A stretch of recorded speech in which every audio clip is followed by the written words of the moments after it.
Welcome back to another episode, guys. Today I'm going to be going over how I've got my shifters in the transfer case set up and hopefully cutting down my front drive shaft, or I should say lengthening it. Just going over the install itself, what I think of it, the build quality from the parts from Northwest Fab, all of that stuff, kind of wrapping this all up. So yeah, I'm gonna come out here and get the truck unlocked, get it pulled in, and go over that with you guys. So, truck's going. This is what we ended up with. Now I'm gonna do this a little bit in reverse because it's not really fair to you to see the outcome of this. If you notice here, this part of my console was already removed whenever I bought this truck. Someone had put the FJ case in and ran the shifter way over here, pretty much where this one is. And so I utilized this boot for now. I kind of cut some slits in it, did some stuff like that, and I just kind of pre-bent everything. I'm gonna pull this off in a minute, show you guys that so you have an idea, and then yeah, just shows how everything shifts, I guess. So let me get it pulled inside and I'll show that to you.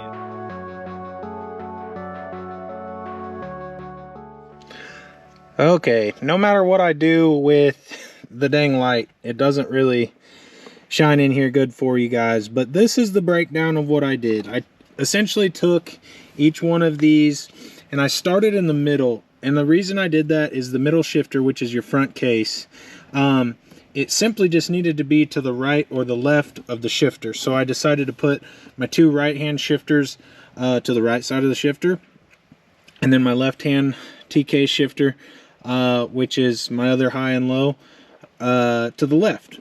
And the reason that this is sort of an issue, and if you guys have a 6-speed then you know, is when you come over for reverse, unlike a 5-speed where you come over here, that's 6th gear. Over here I have to come way over and up for my reverse, and so in order to do that, it created some packaging issues. So I put about a 30-degree angle on this, maybe a little less, probably more like 25, and then kicked the top back a little bit.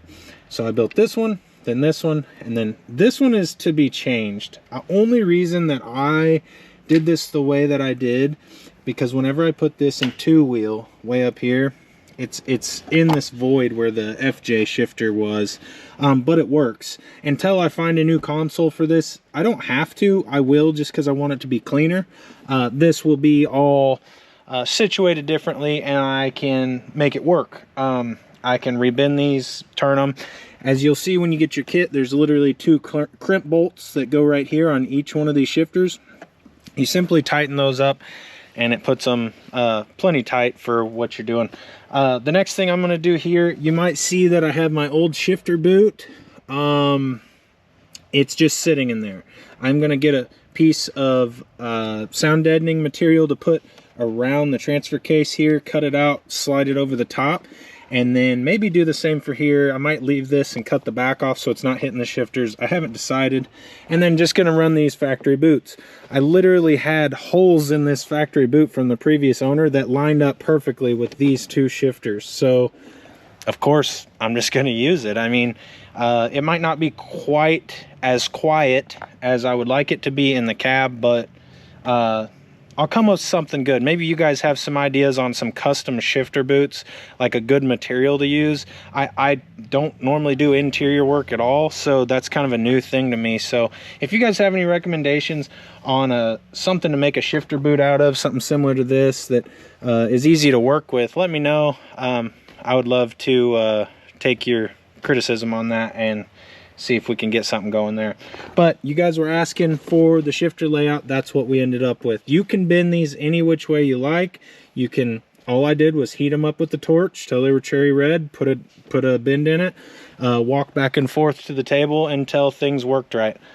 The front case and my 2 and 4 shifter linkage, when they are 4-wheel drive and low, they are pretty darn close, but it all close is fine, you know. Some may say this is ugly and isn't the right layout in the way of how it looks, and I could maybe agree with you, but you know, it's about functionality first and cosmetic stuff later. So that's what I'm going for. Get some driving on this, and yeah, give you guys some feedback. That's what I was most excited about with this whole install.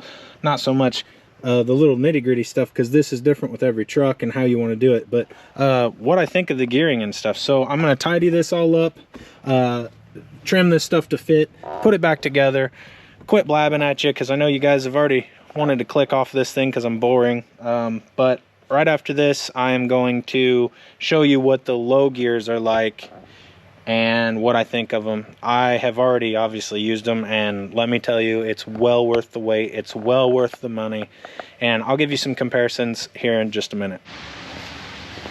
Okay, on to the next step of, or I should say the last step actually.